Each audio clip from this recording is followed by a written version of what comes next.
Bonjour à tous, bienvenue sur Critérium. Mon très cher Stasis, comment vas-tu aujourd'hui? Bonjour. Eh ben, écoute, ça va parfaitement, monsieur G. Monsieur Ray. Pour l'épisode d'aujourd'hui, j'avais envie de me rendre mollement un hommage à un des plus grands designers, à mon sens, de moto qui Oh là foulait là. cette terre. Très bien. J'ouvre immédiatement un onglet pour aller choper de la Fais donc. référence. Alors, peut-être que le nom te dit rien.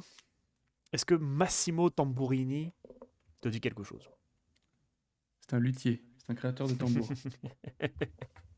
Non, Alors, c'est un absolument pas. designer italien. Je te raconterai un petit peu sa vie après, mais j'espère qu'on pourra lui rendre hommage aujourd'hui. Ce que je te propose de faire ce soir, c'est d'imaginer pour toi ce que serait une belle moto aujourd'hui. On va se débarrasser de toutes les contraintes qu'ont ces malheureuses personnes, c'est-à-dire l'aérodynamisme. Qu'est-ce qui ferait qu'une moto aujourd'hui pourrait être belle, inspirante, en parlant seulement de design, sans parler de caractère de moteur ou de toutes ces choses-là? Une belle moto. Pas évident, ça. Ah non, pas évident. Je te laisse après le type de moto. Alors, à savoir qu'on est motards tous les deux. Moi, c'est dans mon sang depuis très longtemps. Toi, c'est un petit peu plus récent. Et en ce moment, on a quand même un Français qui est actuellement champion du monde depuis l'année dernière en moto en Grand Prix. Et le Grand Prix de ce week-end a quand même emmené sur le podium deux Français. Très bien. Cocorico. Ah, pour les noms, on te parle peut-être pas, mais pour ceux qui connaissent, Fabio Quartararo a fini premier du Grand Prix de France. Ce qui est quand même cool. Et en troisième, on a un autre Français, Johan Zarco, qui roule sur Ducati. Et ça tombe bien, parce que la personne dont je te parlais tout à l'heure, Massimo Tamburini, c'est un designer italien qui a conçu, à mon sens, et aux yeux de beaucoup, les motos les plus belles qui ont jamais été produites de série, sur une marque qui pourtant, je la porte pas forcément dans mon cœur. Il a bossé principalement sur deux marques, Ducati et MV Agusta, qui sont deux marques italiennes. Si tu as un onglet d'ouvert, tu peux voir à quoi ça ressemble. Il a designé la Ducati 916, qui est une des plus belles motos qui ait jamais existé. Alors que vraiment, Ducati, c'est vraiment pas ma cam. Et la MV Agusta F4. Tout à fait. Je suis dessus, je vois. Beaux engins. Ah, bon, après, c'est des Ducati sportives. Donc ça va que ça a un look un petit peu particulier, mais c'est quand même bon. C'est quand même très sympa. Et là encore, on n'a pas le bruit, mais les, les ingénieurs ont fait aussi un boulot formidable sur ces motos pour tout le reste. On va s'en passer aujourd'hui. On va juste partir sur un. Voilà, cette introduction, c'était pour me dire de tout mettre à la poubelle et de faire un truc qui n'a rien à voir. Non, c'était pour présenter ce personnage qui est quand même un très grand nom de la moto, qui a commencé. Alors, c'est ça qui est aussi intéressant avec ce monsieur. Tous les chemins mènent à Rome. En italien, en plus, à crever de rire. Il est né donc à Rimini, en Italie. Et sa première société, c'est Bimota. Est-ce que tu en as déjà entendu parler? Pas du tout. Alors, Bimota, c'est aussi une marque italienne un petit peu moins connue que les autres, qui s'est un petit peu moins exportée, mais qui reste une référence pour les Italiens, surtout sur les classiques, un petit peu comme. J'ai un trou de mémoire, les autres italiennes, Moto Guzzi. D'accord. C'est un petit peu confidentiel, même si ça commence un petit peu à sortir. Et Bimota, c'était une société qui était spécialisée dans le chauffage et la climatisation. Ah bah comme quoi. Et ils ont fait ça 10 ans, de 66 à 73. Ouais, 8 ans, si on veut être précis. Ils sortent leur première moto. Et improbable, mais les mecs avec leur première moto, qu'est-ce qu'ils font? Bah, ils gagnent le Grand Prix. Première victoire en Grand Prix en 250 cm3. Pour une moto, les mecs n'avaient jamais fait de moto de leur vie. Ils ont sorti une de leur usine de chauffage, qui gagne un Grand Prix. C'est quand même. Je veux dire, la paire de couilles que ces gens ont, c'était quand même incroyable. Ah, la grosse PLS mise à tout le monde aussi, surtout. Là.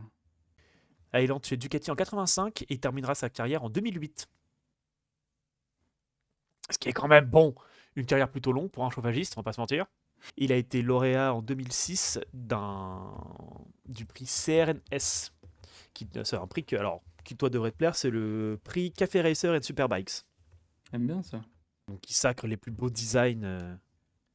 Qui sacrait malheureusement les plus beaux designs de ces deux catégories, donc les superbikes et les cafés racers. Malheureusement, cette compétition n'existe plus depuis 2017, faute de subventions, et parce que ça n'intéressait malheureusement plus personne, alors qu'aujourd'hui, étonnamment, les motos qui sont les plus vendues sont des cafés racers et des superbikes. Bah oui, le retour du niveau rétro en force. T'es parti sur quoi du coup? Sur plutôt sportif, plutôt roadster? Plutôt roadster énervé. Ouais. Après, j'ai aucune expérience de designer automobile moto. Donc ce sera au pif avec ce que je connais. Encore une fois, affranchissons-nous de toutes les contraintes. Si tu veux même faire trois roues et un cadre qui ressemble à rien. Un peu de respect quand même.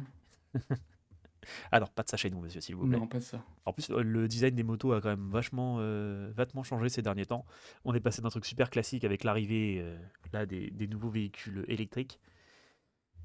Je détestais le nouveau scooter BMW, là, l'espèce de vaisseau spatial jusqu'à assez récemment. Et un jour, il y en avait un qui était garé pas très loin de là où je travaillais, donc je me suis posé 5 minutes pour le regarder.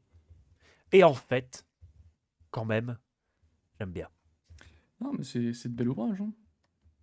Ça reste un scooter électrique, mais au moins il y a une petite recherche sur le design.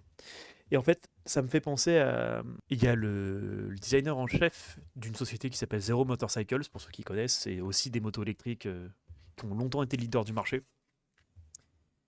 Il disait que quand on veut faire changer les mentalités, surtout sur la moto électrique, il était important de ne pas aller trop vite dans les modifications. Ils auraient pu faire aussi un vaisseau spatial, mais dans l'interview qu'il avait donnée, il disait que si on allait trop vite dans le changement comme ça allait effrayer les gens. Et ils auraient peut-être du mal à franchir le pas. Et j'avais l'impression que c'est exactement ce que BMW a fait avec leur dernier. Passer du C-Evolution, là, qui avait une tronche de scooter tout à fait classique, à un vaisseau spatial bien agacé. Je pense qu'ils ont fait ça un poil vite. Et je pense que ça fait peur à beaucoup de pratiquants de deux roues. Faut voir, parce que le public auquel il s'adresse aussi est plutôt. Enfin, il y a un côté, même sur ce nouveau modèle, un peu prestige, un peu luxe, tu vois, un peu Ouais. urban worker, où il faut. Enfin, vu le prix que tu mets dedans, il faut que. Tu vois, il faut qu'on te respecte un peu au feu rouge, donc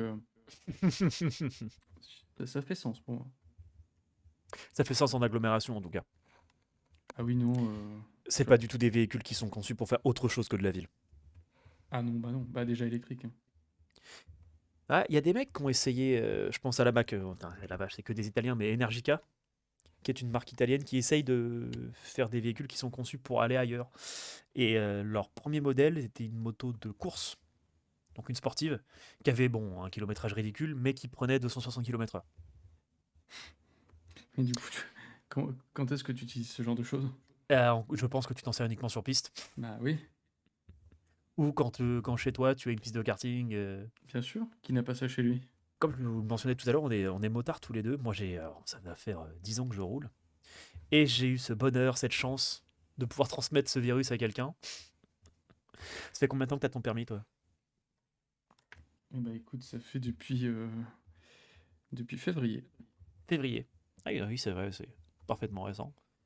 Tes premiers tours de roue sont bien passés? Très très bien, j'étais en bonne compagnie. J'étais bien accompagné.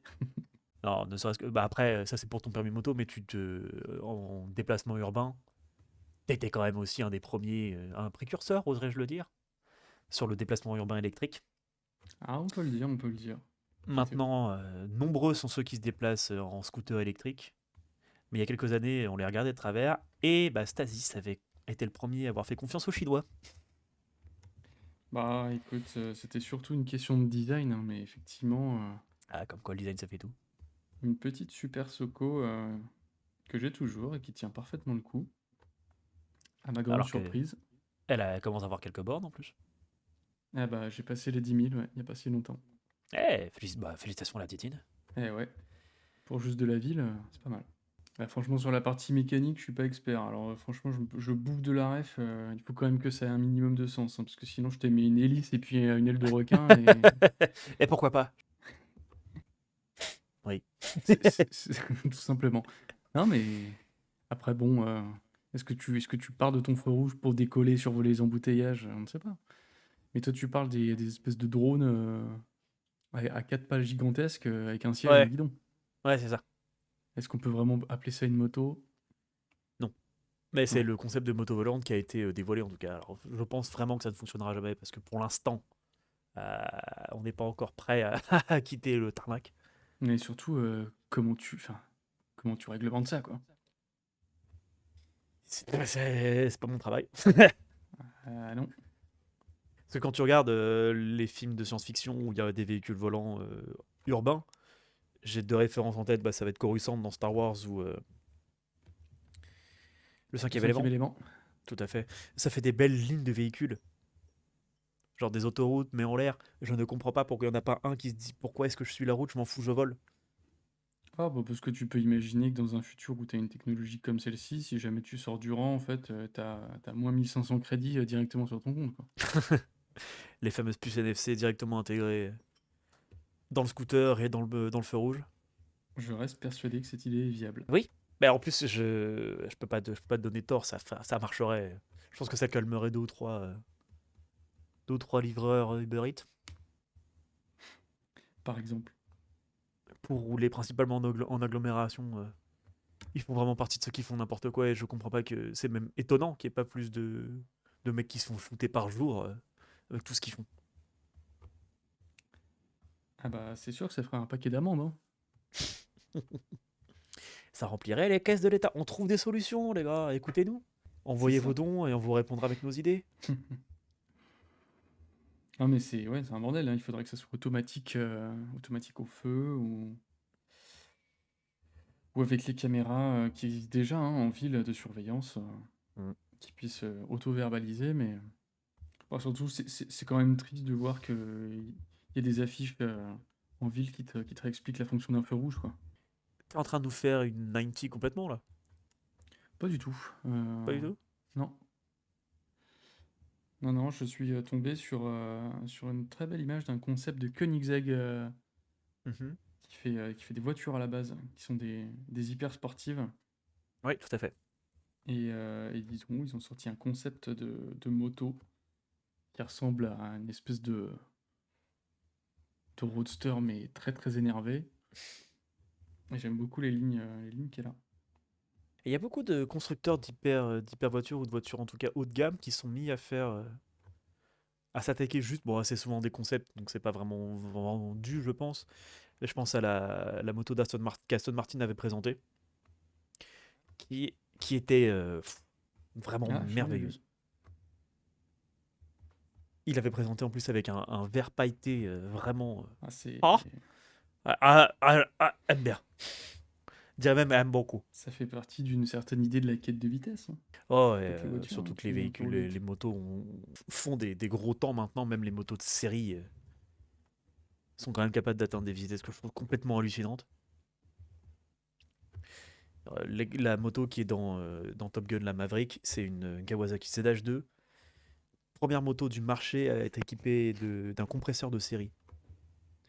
C'est-à-dire que la puissance, on s'en fout tellement parce que tu as un couple dévastateur. Je pense qu'avec ça, tu peux arracher des bouts de bitume avec ton pneu tellement ça pousse fort. Non, mais c'est complètement incroyable. Là, je trouvais que la moto que j'avais avant était vraiment trop puissante. Et en fait, je me rends compte que c'était un jouet par rapport à certaines bécanes. Ah bah, tu sais, quand tu oublies les limites ou la décence ou la sécurité, tu peux aller très très loin. Tu peux projeter un être humain à une vitesse. Bien sûr, sécurité routière, faites attention à vos carcasses si vous roulez en moto.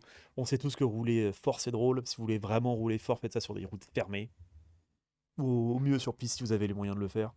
Les roues à rayons comme ça, un petit peu old school. Ouais, j'aime bien les rayons, moi. Ouais.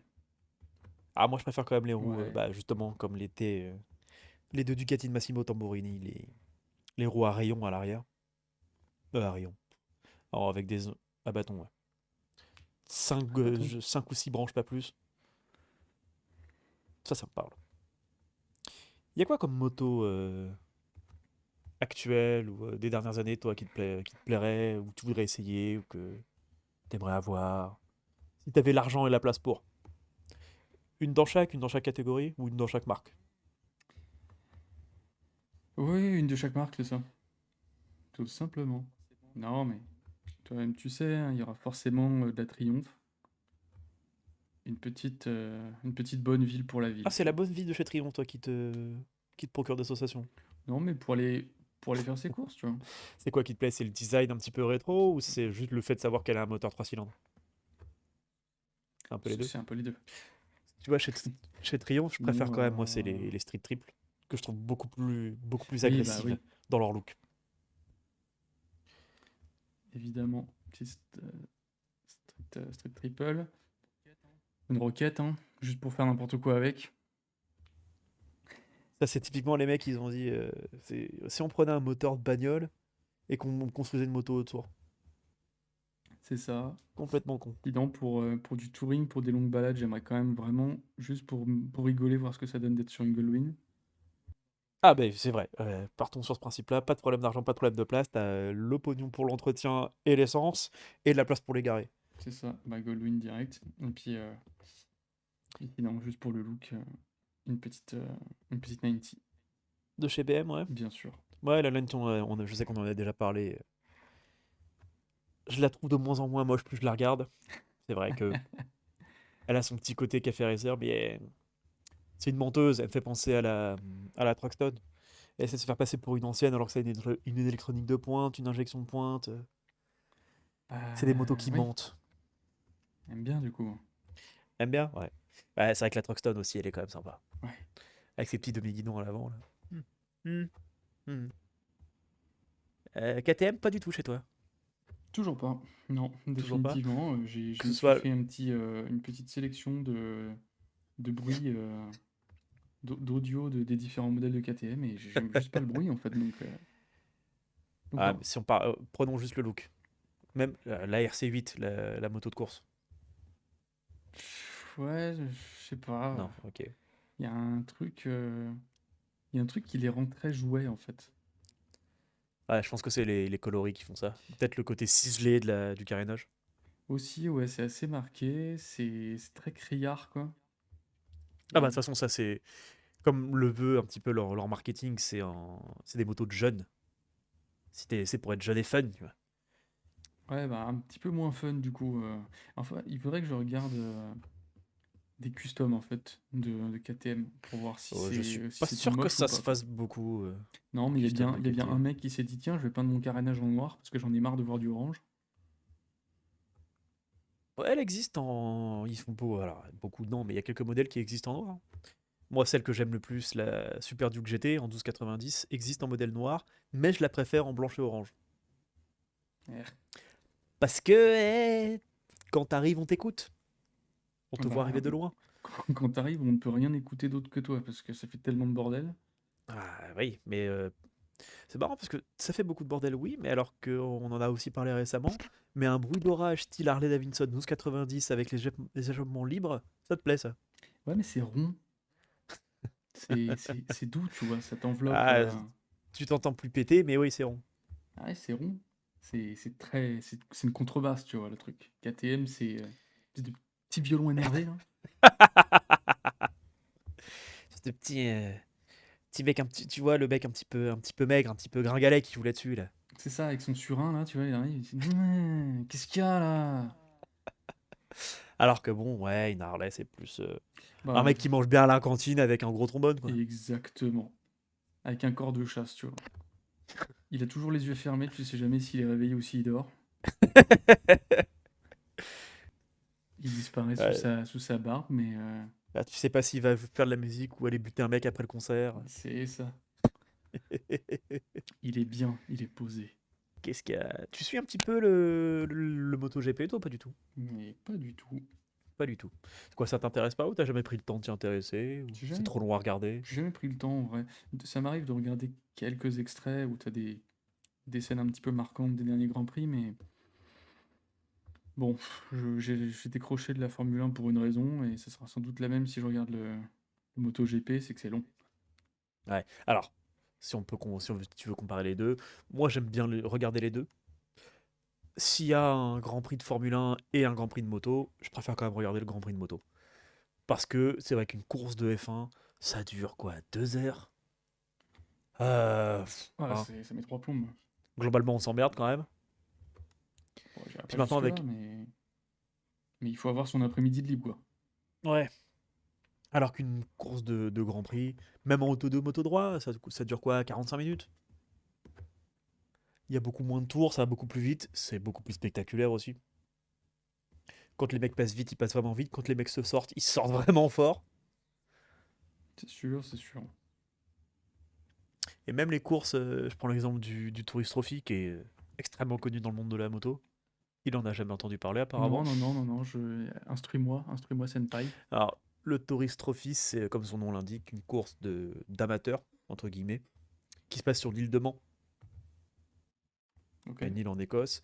En gros, tu prends les petites routes de campagne qu'il y a dans le centre de la France, tu les fermes à la circulation, tu mets 2 bottes de paille. Et tu fais une course où les mecs passent à plus de 300 km/h à 30 centimètres des spectateurs et qui passent limite dans le jardin de mamie. Eh ben, ça m'a l'air parfait. Extrêmement. Alors, ça déchaîne un petit peu les passions et il y a beaucoup de détracteurs pour ça parce que, encore cette année, je crois qu'il y a 3 pilotes qui sont morts Oh la vache. et tous les ans. Moi, j'aurais mis les rétros en dessous, si je peux me permettre. Ouais, et ben moi je les ai mis au-dessus. D'accord. Salut. Bon, bah, c'est sûr, pas de partager avec toi. Alors, le Tourist Trophy est une course légendaire pour justement pour les coups qu'il faut avoir pour aller rouler dessus parce que vraiment, aller taper de la départementale à plus de 300, les mecs sont complètement barjots. Mais ouais, il y a beaucoup de mecs qui disent, de détracteurs qui disent qu'il faudra arrêter parce qu'il y a quand même beaucoup de gens qui se tuent. Après, tu signes un Le, papier, hein. le problème de sortir, tu vois, quand tu te sors, je prends l'exemple du circuit du Castellet en France, où il y a la course du bol d'or. Si tu te sors, t'as 30 ou 40 mètres de gravier, plus après un tas de pneus, et après un mur, et après un grillage. Donc même si tu te sors, t'as quand même le temps de t'arrêter. Tu te sors au Tourist Trophy, ou tu finis dans un champ, ou tu finis dans une maison. Bon, donc vaut mieux pas trop sortir, dans l'absolu. Et Non, c'est ce en qui fait effet. que c'est ce qui fait que la course est impressionnante et aussi bah, malheureusement endeuillée. Il y a au moins 2 ou 3 pilotes qui meurent tous les ans. À chaque fois dans des accidents spectaculaires ou bah, en plus maintenant avec comme la course est télévisée avec des hélicoptères, t'as malheureusement des images qui peuvent être assez choquantes de mecs que tu vois vraiment s'éclater contre des murs. Voilà, comme on disait tout à l'heure, ces mecs-là sont quand même des pilotes professionnels. Vous amusez pas à faire ça sur les petites routes de France ou Non, hein, il vaut mieux éviter si. Voilà, ça peut être utile si on veut vivre un peu longtemps. voilà, si vous avez envie de rouler vite fait dans des cadres sécurisés, ça vous évitera de finir beaucoup trop tôt à la morgue. Voilà, petit Ouais, message de bon. prévention routière parce qu'on est des gens gentils. Et qu'on a marre, j'en ai marre de me faire battre par des mecs qui roulent plus fort que moi sur les petites routes. Voilà, roulez derrière s'il vous plaît. C'est marrant, j'ai déjà vu ce bleu quelque part. Ah bon? Ouais, c'est pas le genre de bleu que tu voulais pour refaire repeindre ta petite Soco. Euh, Si, effectivement, j'aime bien les teintes un petit peu, un petit peu nobles comme ça, des bleus foncés ou des verts. Ouais, ça rend pas mal, hein. Mais je me tâte toujours quand même pour ça. En vrai, juste pour le fun, j'aimerais bien qu'elle soit rose. J'aimerais bien la repeindre en rose, mais Ouais, alors tu parles à un passionné de trucs roses, hein. Si j'avais les sous pour, ma guitare serait aussi rose. le problème, c'est que c'est pas très discret, quoi. Ah mais là j'ai dit on s'en fout. Alors, si on s'en fout, oui, mais du coup, si. Parce que je peux le faire, moi. Je peux repeindre la mienne en rose, mais j'ai pas envie, justement, de passer Ah trop. tu vas te faire siffler au feu rouge, quoi. Alors, ça, à la limite, je m'en fous, mais c'est surtout. Tu sais, bon, pour peu qu'il y ait des mecs qui voient un peu l'objet, qui se disent, waouh, ça a l'air cool, ça a l'air intéressant, est-ce que ça vaut cher? Et qu'ils viennent la nuit dans le garage, bon. Ouais. Ah le problème de vivre en région civilisée. Bientôt le chalet dans les montagnes, on n'entendra plus jamais parler de ça. Envoyez vos dons. Je disais. Je plaisante évidemment. Et donc t'es parti sur un 3 cylindres aussi, ok, 3 échappements. Ouais, je Euh, sais pas du où je vais, hein. Je t'ai dit, moi, je suis ah, pas designer, j'ai aucune idée de ce que je fais, s'il y a une cohérence mécanique. Bah pour l'instant ça ressemble à quelque chose, hein. Bon, il te manque un bras oscillant, mais bon. c'est du détail. Oui, oui, oui, oui. On peut dire que voilà, l'amortisseur peut faire office de bras oscillant. Bon, ça marche, ça marche. Ah, clignotant intégré? Ouais, j'aime bien ce genre de truc. Ouais. Moi, ce que j'aime bien sur les nouveaux clignotants, là, c'est ils sont sur le tube de fourche, en rappel, à l'avant. Ok, ah, c'est pas mal ça. Ouais, je crois que ça coûte une fortune parce qu'il faut bah, percer les tubes de fourche. Et Donc, c'est faut très forcément que ce dangereux. soit fait. Non, non, les mecs savent ce qu'ils font quand même. Oui, non, mais justement, il faut que ce soit parfaitement fait, quoi. Ouais, tu perces pas là où t'as ton huile. Parce Non, que c'est mieux. sinon, ça risque de vite d'être dégueulasse. Ouais, un petit rappel à l'avant, je trouve ça très très cool. Parce que c'est vrai que les clignotants de nos jours, il y a des gros efforts qui sont faits, soit par les marques mêmes, les marques de moto, ou par les équipementiers, les accessoiristes, qui trouvent des solutions de plus en plus discrètes. Je pense aussi aux. On voit ça beaucoup sur les 90 maintenant, qui se sont intégrés dans les feux stop à l'arrière, ces deux points rouges qui se Oui, mettent juste à clignoter. tout à fait. Très discret. Et en même temps, maintenant, avec les nouvelles solutions d'éclairage qu'on a, ça crache. Bah, il faut, ouais, parce que c'est quand même, enfin, ça peut jouer beaucoup sur un dépassement ou même sur un signal d'urgence. Si c'est pas assez visible dans le rétro d'un conducteur, ça peut être dangereux. Mm. Et des solutions qui ont été trouvées, j'ai vu ça au salon de la moto. Le problème, c'est que c'est des solutions que je trouve pas forcément esthétiques. Il y avait eu des rappels de feu stop que fixais à l'arrière de ton casque Ah avec oui, un oui, oui, accéléromètre. oui, Quand tu tout à fait. freinais fort, tu as une lumière qui s'allume sur ton casque. Tout à fait. Ça, c'est très cool. Mais il me semble que ça coûte une blinde aussi. Oui. Une marque française, je ne saurais pas le dire le nom, mais je peux vous retrouver ça, qui a conçu un blouson en cuir avec éclairage intégré à l'avant et à l'arrière. Donc tu avais des espèces de petites diodes qui te faire 3 ou 4 centimètres de chaque côté des coutures du cuir, deux fois au niveau du dos et deux fois au niveau des reins, en rouge et en blanc à l'avant.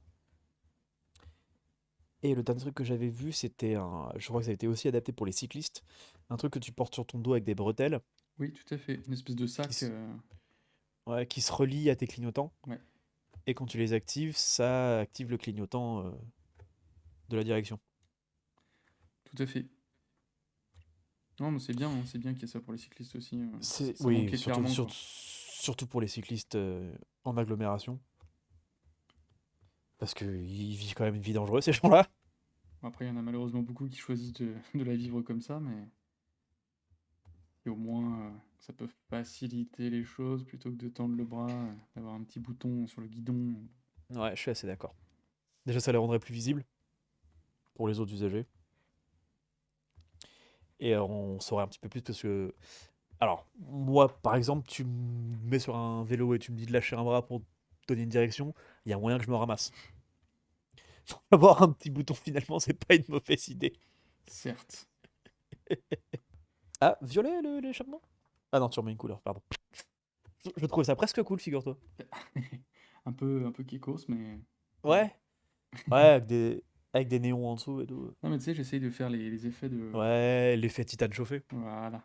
Juste une question, il y a un. Au-dessus de l'échappement, t'as une petite barre là qui relie le tout. Qu'est-ce que c'est? J'en ai aucune idée. D'accord, très bien. C'est joli. C'est ton bras oscillant. C'est Voilà. ton concept de bras oscillant, ça me va très bien. C'est un concept. C'est full concept.